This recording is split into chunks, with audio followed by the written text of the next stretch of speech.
Igitondo cyiza, nizere yuko mwakomeje kugenda mugubwa neza, mwe mwese mukomeje kugenda mutega amatwi ibino biganiro, nizere yuko byakomeje kugenda bibanyura, ariko by'umwihariko noneho ni Kisakye murimo muragenda muganira kano kanya.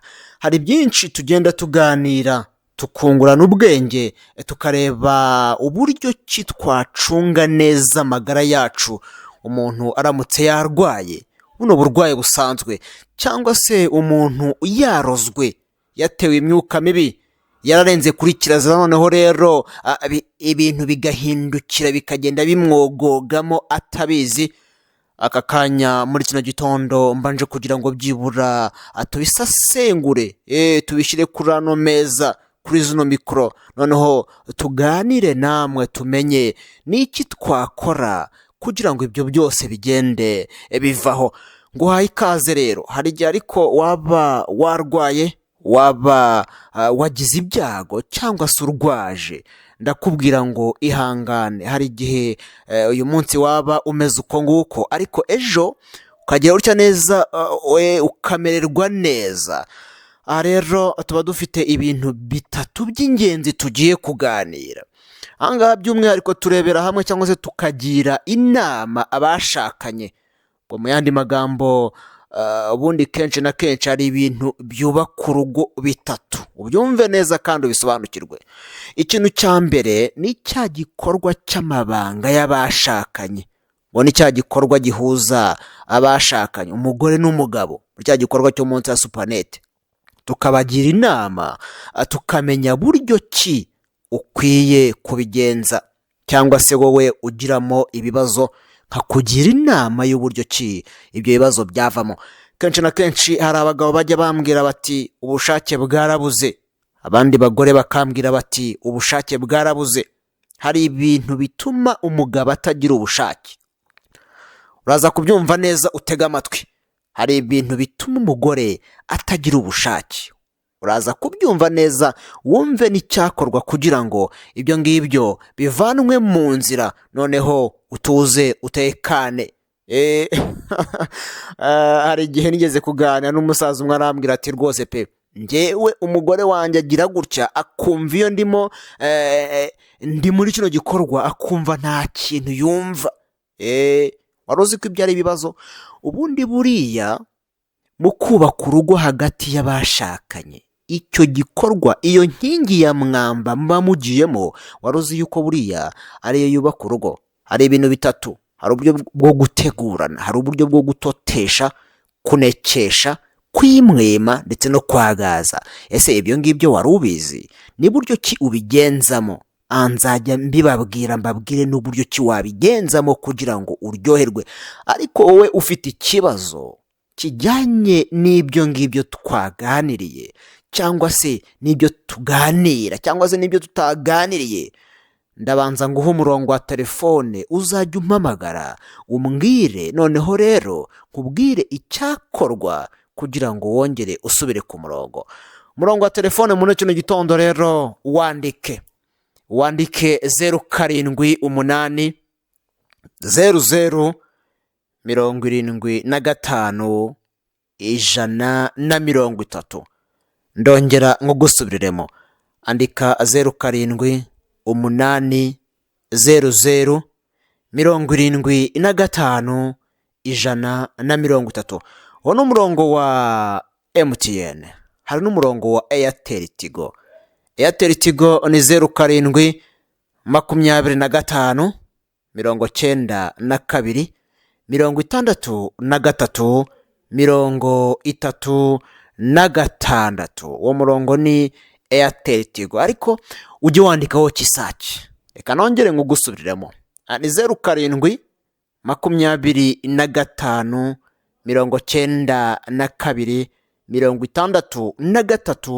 63 36. Ujye wandikaho Kisakye, uzajya uduhamagara utubwire uko bimeze, noneho nurangiza uze ugire gutya utugereho, tube twagufasha.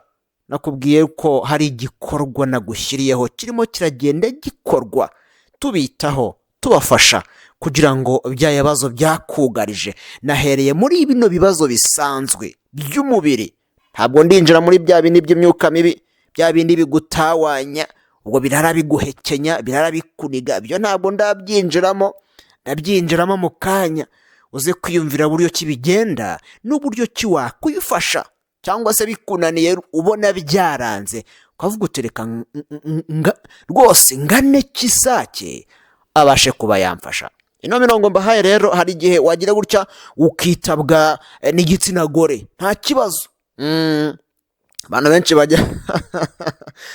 bajya bansetsa cyane bati se ko waduhaye umurongo tukitabwa n'igitsina gore bimeze bite? Reka nkubwire inshuti yanjye, hari igihe mba ndimo ndafasha abantu, kandi iyo burya iyo umuntu arimo gufasha umuntu cyangwa se arimo kunganira abantu, ntabwo burya kwitaba telefone bimukundira.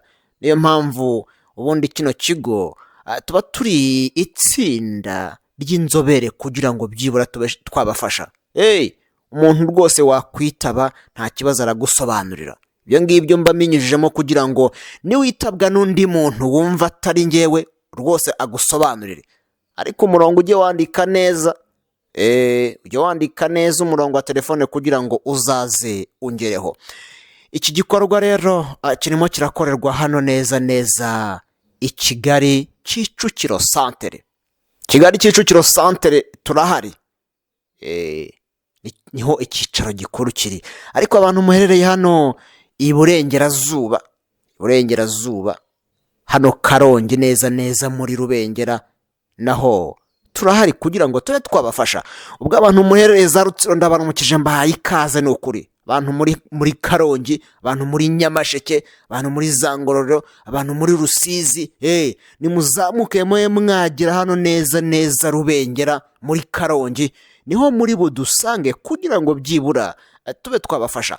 Nayo ndimo ndagenda rero mbabwira uburyo ki kubaka urugo bigizwe n'ibintu bitatu. Inkingi ya mwamba nayo imaze kuyibabwira. Indi ya kabiri ni ukubona urubyaro. Inkingi ya gatatu ni iterambere. Muri kino kiganiro tugira inama abantu uko bakwitwara nimba uramutse ushatse kuva ku ntera imwe ujya ku yindi, kuko kenshi na kenshi ibintu bijya bigorana. Ariko muri kino kigo hano kwa Kisakye turagufasha, tukakwereka uburyo ki ugenda intambwe ku ntambwe, bityo ugashyira ukagera ku iterambere. Uze kubyumva neza kandi ubisobanukirwe. Ahangaha rero ibi ngibi byerekeranye n'uburwayi busanzwe bufata ingingo zawe cyangwa se sisiteme z'umubiri. Byo ni byinshi ahangaha rwose pe. Kenshi na kenshi hari igihe ujya kwihagarika ubabara, cyangwa se gutamira bikakunanira, amahembe zikaba zarakuzengereje, cyangwa se izindi nzoka zo mu nda bikagenda neza. Wari wabona ariko umuntu ugira gutya neza kujya ku bwiherero bikamunanira, hakagira icyo bita kumurika. Ni uburyo ki ahangaha hagana hasi mu kibuno hazamo akantu k'akarege. Reka nkubwire inshuti yanjye, wowe unteze amatwi muri kino gitondo, ndakubwira uburyo ki ibingibi byagucikaho, waza nkagufasha ibingibi bikakuvaho. Ahangaha hari igihe ibibazo bikubana ibibazo, ukagira icyo bita high blood pressure, ngo ni umuvuduko ukabije w'amaraso, cyangwa se low blood pressure, umuvuduko ugenda gake cyane.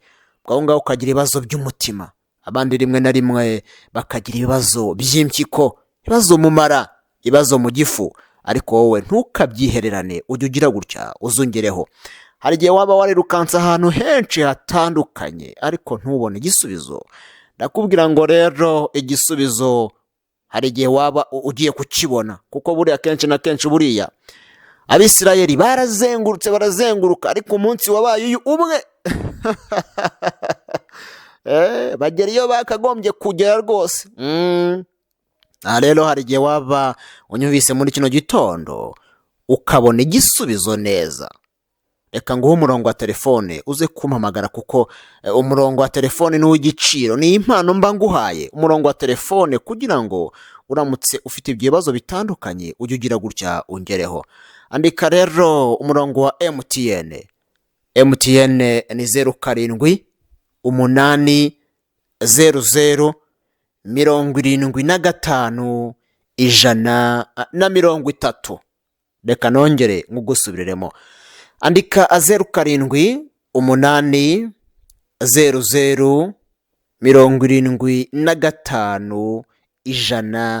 130. Iyo ni MTN. Ugiye wibuka kwandikaho Kisakye cyangwa se Gisakye uko wumva rwose bikoroheye. Hari na 07 25 92 63 36. Uyu ni 07 25 92 63 36. Mukomeze kugira igitondo cyiza. Ushatse wahita unyohereza ubutumwa bugufiya cyangwa se umukanya mvuye kuri zino mikoro ugatangira ukampamagara tukagenda tuganira, dore ko buriya igishoro cya mbere ni amagara mazima. Ariko iyo urwaye ni ukuri pe, burya ibibazo biba byavutse, bisabwa kugira gutya ukanyaruka ukaza tukagufasha. Ahangaha hari umukangurabagabo. Mugabo ukeneye umukangurabagabo, ubyumve rwose pe. Mwebwe bagabo mugenda mukiryamira, inshingano zanyu ntimuzuzuze mu rugo. Mukangurabagabo urahari. Ariko namwe mwabadamu mwe munteze amatwi, mwabagore mwe munteze amatwi, iriba ry'abari.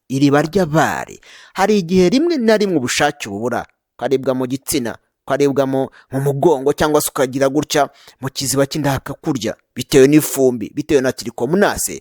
Ariko ujye ugira gutya umpamagare mbe nagufasha, kuko ibyo ngibyo maze kukubwira izo produit neza ahangaha rwose pe ndazifite. Ahangaha rero ubutumwa bwanyu bwo burahari. Unati mwaramutse neza, ati Kisakye nanjye mfite ikibazo gikomeye cyane, ndi umugabo ndubatse ariko ati ibyo wavuze byo gutera akabu koko, ati wagira ngo wandebaga, ati nzaza umfasha, uzaze rwose ngufasha. Umukangurabagabo urahari. Unati muraho neza, ati nanjye mfite ikibazo gikomeye cyane, ndakora ariko nkabura icyo nakoreye, ati ase mwamfasha. Ati gitondo cyiza Kisakye, ati ibintu birarabiniga, ati ese nzakora iki? Reka nkubwire, abantu munyandikiye ubutumwa mutumye ninjira noneho muri kino gice. Ubundi nko kuva muri 950 na aho hirya, ubyumve neza, hari uburyo cy'abakurambere bacu bakoraga. Gihanga ujya wumva hari byinshi yigishije abakurambere bacu, arangije abashyiriraho n'icyerekeranye no kwifasha ukoresheje ibimera by'Imana yaremye, kugira ngo warozwe urogorwe, watewe imyuka mibi uyikongorweho, wagize gutyo ukarenga kuri kirazira rwose, ibyo ngibyo bigukurikirana bikakogaho runono bikuveho. Noneho rero byari bimeze bite? Ubundi hari ibintu bitatu bakekaga ko bibatera ibibazo, bikabatera ibihombo. Ibyo bintu bitatu ni ibihe? Ubyumve neza kandi ubisobanukirwe. Hari igihe burya umuntu abaza agahita agira gutya akabariza n'abandi.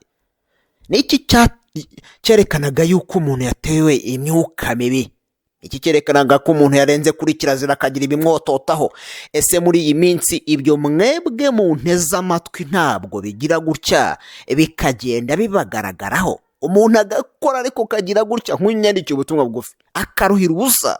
Ibyo bibaho. Ugakomeza ukamera nk'uwizingira ahantu mu kazitiro cyangwa se mu kazeru, umeze nk'uzenguruka, ugakora ariko ukabura icyo wakoreye. Ibi bibaho rwose pe, ubyumve. Hari ikintu kiba kigusahura utakizi cyangwa se utakireba, aricyo bagutongereye, bituruka mu byo bita ibitongerano. Ubyumve rwose. Ariko hari n'ibindi bituruka muri karande kamezamiryango. Karande ni iki?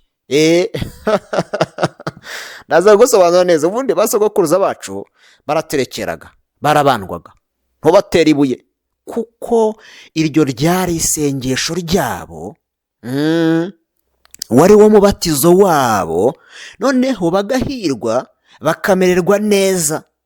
Byumve rwose ubisobanukirwe. Ahangaha Kisakye mbanje kugira ngo mbigusobanurire. Ubundi buriya ibintu nihe mpamvu mbivuga se, ni ukugira ngo umenye aho bipfira noneho uhakosore cyangwa se uzungereho mbe nagufasha. None se uwaciye umugani mu kinyarwanda ngo uwabuze umuranga yaheze iwabo, wagira ngo yarabeshye. None se ni iki kizakubwira ko ibi ngibi baho utabyumva cyangwa se utarabyumvise? Babaga bafite umwirinzi, umwirukana bazimu, umusenda bazimu, kamaramahano babaga bayifite, umuhashya wabaga uhari. Ibyo byose hari igihe abantu bavuga bati asa Kisakye koko ibi bintu kubivuga tukumva rwose natwe turabikeneye, twabigenza gute? Reka nkubwire, uzaginyarukira hano mu kigo kwa Kisakye nzabiguha rwose, ariko ngiye gushyiraho uburyo bwiza ukuntu mwabimenya, nkabibigisha mukabimenya, mukifasha mwebwe ubwanyu n'imiryango yanyu. Uwaterwa n'imyuka mibi kavuga uti ndayihashya gutya, ndayikongoraho gutya, warogwa ukavugwa, ukamenya buryo ki warogorwa. Ukamenya buryo ki warogora uwarozwe. Ariko reka nkubaze kandi nawe nsubize, nimba kera ibintu byarabagaho, ubu muri iyi minsi ntabwo bibaho? Reka manze nkubaze kandi nawe nsubize, wunteze amatwi. Kenshi na kenshi barababura, hari icyo bita kwabura umuntu ni mu buryo bwinshi. Hari igihe bagira gutya bakakwaburira abana bawe bose bagatorongera, bagafatwa na rubuyero, bagafatwa na rusahuzi, bakabayongwa rwose, ugasanga ntawe ushaka kukumva, ntawe ushaka kuza iwawe. Abandi bakabazinga ntihagire ushaka, n'ugerageje kuvuga ngo baramushaka akagenda ntabyare. Mwajya mwihangana kuko ahangaha tugenda tuganira, nanagenda nanasekamo, ntago nkubeshya. Buryo buzima tubamo, iyo umenye buryo ki ugomba kwitwara n'ibyagufasha, nshuti yanjye, ubuzima bukubera bwiza. Ariko iyo ugize gutya ntumenye icyagufasha, ntumenye uwagufasha warozwe, wagize gutya ukarogerwa cyangwa se ugaterwa imyuka mibi, uhera hasi. Ariko ndakubwira ngo Kisakye nagushyirireho igikorwa cyo kugufasha kugira ngo ibingibi bibe byakuvaho. Hari igihe waba uvuga ngo rwose nakundanye n'umuntu maze kumukunda arangije aranyanga, ese ushaka gusubirana nawe? Nshaka kukubwira icyo wakoresha, icyo bita umwifuzo. Nzajya ngenda nababwira n'ibyo mwakwifashisha muri aho ngaho. Ariko kenshi na kenshi wowe bigize gutya bikaba byanane cyangwa se bikakurenga ari ibintu bikomeye, ujye ugira gutyo uze hano kwa Kisakye bigufashemo. Nakubwiye yuko ndi hano i Kigali Kicukiro Centre, ahangaha neza ndahari. Rubengera abantu muri Karongi, aho ngaho Karongi Rubengera ndahari kugira ngo mbe nagufasha. Wowe rero neza amatwi uri za Rutsiro, uraho ngaho Nyamasheke, uraho Karongi, uraho neza Rusizi, zamuka uzunsange hano Rubengera mbe nagufashwa. Ube wafasha, babarere cyane, ube wafashwa. Kuko kenshi na kenshi bagira gutya bakagukubita icyo bita ibihato, bakaguhadika ntubimenye, ugatangira ukabyimba amaguru. Hari icyo bita ibijaganyuro bikakujaganya umubiri wose ukakurya. Ukagerageza no kujya kunyura mu byuma, bakakubwira bati ko tureba nta kintu ufite urwaye. Kumbe ni ibijaganyuro by'imyuka mibi, byaba bikomoka muri karande, kameza miryango, byaba bikomoka mu ntezi, ntubizi. Bizamenyekana rero waje hano kwa Kisakye. Reka manze ngusubiriremo umurongo wa telefone byiburuze kumpamagara tubone tuganire. Umurongo wa telefone reka mere kuri MTN wandike 07 800 75 130. Reka nongere nyigusubiriremo, wandike 07 800 75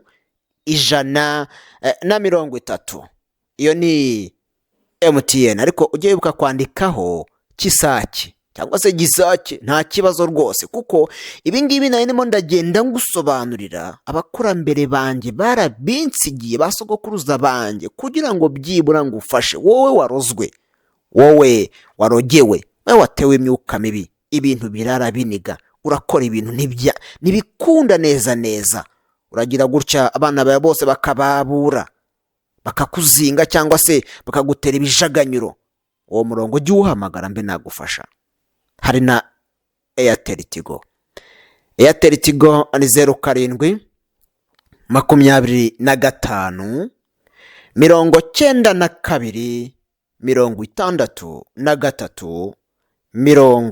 63 36.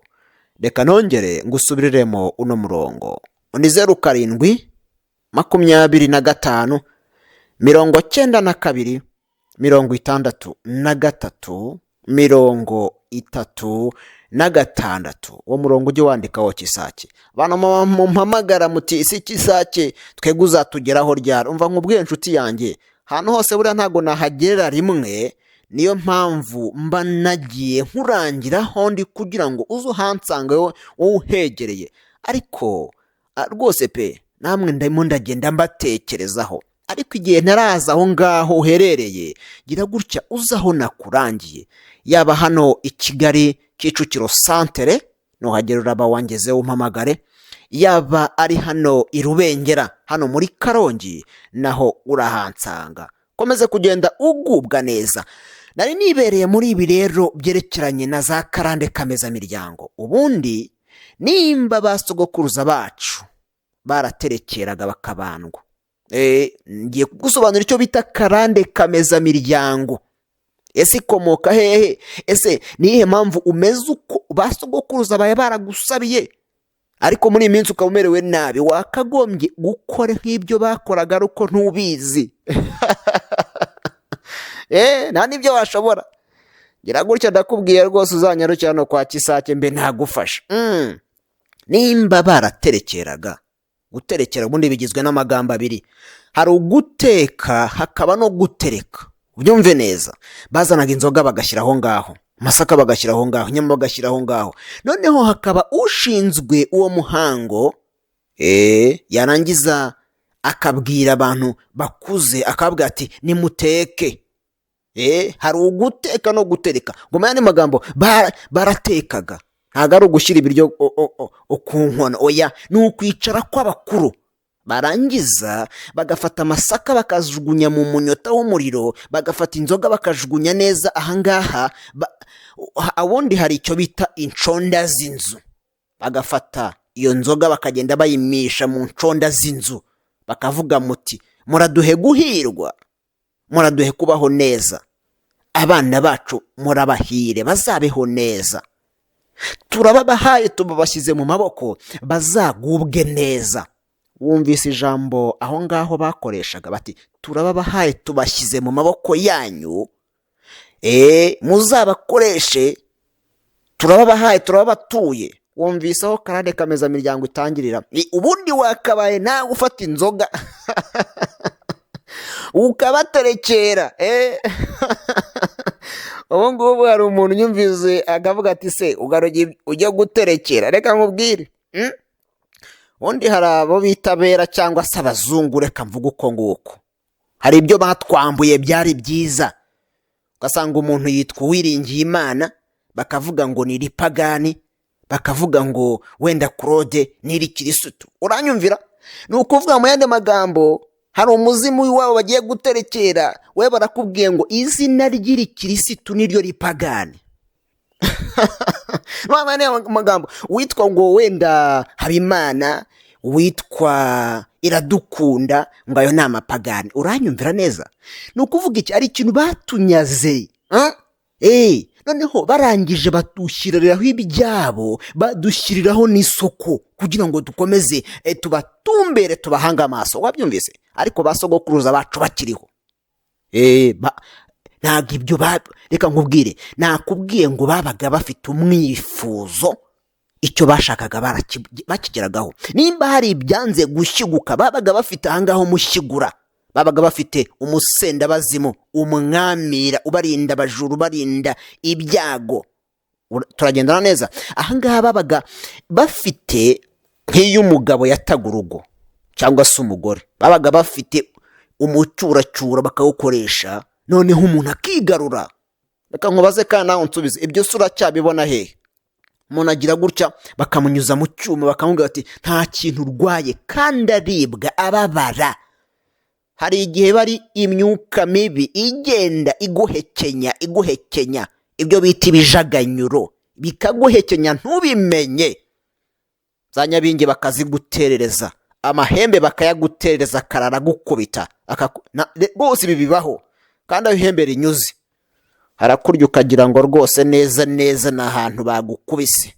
Noneho ibyo bihato bikagenda bijaganya umubiri wose ntumenye ibyo ari byo. Aha Kisakye ngiye mba mfite iminota mikeya, ariko iyo umpamagaye turaganira turaganira rwose pe. Unati mwaramutse neza Kisakye? Ati ndagushimiye cyane waramfashije, ubu merewe neza, ibitegano bari baranteze ubu warabimvuye birakira, urakoze cyane. Unati mwaramutse neza? Ati kinteye gufata igihe ngo nkwandikire, nukuri nanjye mfashe igihe ngo nsome ubutumwa bwawe. Ati mperereye iburengerazuba, nari narabyimbye amaguru, ari ibyo bita ibihato bandoze. Ati sinari nzi ko bizakira. Ati ariko Kisakye ndagushimira warabimvuye ndakira, urakoze cyane. Gushima ni byiza, ariko jya ufata n'akanya ushima Imana iba yanjye yarampaye icyo nabona nagufashisha. Iminota yanjye irimo kugenda iyoyoka igenda ishira, mu kanya ndaba nguseze, ariko wibuka ko nagushyiriyeho igikorwa cyo kugufasha, kugira ngo waba wararozwe, waba waratewe imyuka mibi, waba wararinze kuri kirazira ukagira ibintu bigukurikirana, rushako rukakunanira, byo bita kajaganya zikagutera, ugira gutyo unyaruke uze ngufashe. Ndahangaha i Kigali Kicukiro centre, ndetse neza na hano Rubengera ni muri Karongi. Ubundi Bibiliya izi ukuntu ivuga, Bibiliya iravuga ngo tumenye tubaririze inzira za basogokuruza bacu inziza, aho ziri tubareho tugenza gute, tubareho tunyura. Urabyumva? Tubareho tunyura. Ukoresha uwo mwirinzi, umuvumbura bazimu ubu ufite, umushyiguro ubu ufite, ugira ibyo uvanaho, ugira ibyo ukurinda, ariko ibyo ntago mubizi. Kisakye rero nge barabinsigiye ibingibi kugira ngo mbe nagufasha. Waba ufite rusahuze hori gusahura ntumenye ibintu binyuze, waba ufite ibyo bijaganyuro bakuroze, byaba bituruka muri karande, byaba bituruka mu cyo bita intezi, ujye ugira gutya ujye ungeraho. Iminota yo ndabona neza irangiye, ariko reka nkwibutse umurongo wa telefone mbone kugusezera. Umurongo wa telefone burya ni impano rwose. Umurongo wa telefone wandike, andika 078075 Kanongere nyigusubiriremo, ni 078075 noneho hari na Airtel Tigo. Airtel Tigo ni 0725926336. Reka nongere nyigusubiriremo, ni 0725926336. Twaganiriye byinshi, ari byo by'uburwayi busanzwe bwo mu mubiri. Turaza duhita dukubita noneho ahangaha mu byerekeranye n'ibintu by'amarozi by'imyuka mibi za karande. Ni byinshi twaganiriye. Wowe murongo wa telefone uze kufata umpamagara, mpamagare rwose pe. Kwibutsa yuko ndi hano i Kigali Kicukiro centre, ndetse na hano Karongi Rubengera. Abandi namwe mu minsi mike ndaba mbagezeho, ariko igihe ntarahagera wowe umpamagare uze mbe nagufasha. Reka nkubwire ngo Uwiteka akomeza kugirire neza. Wari kumwe na Kisakye. Bye.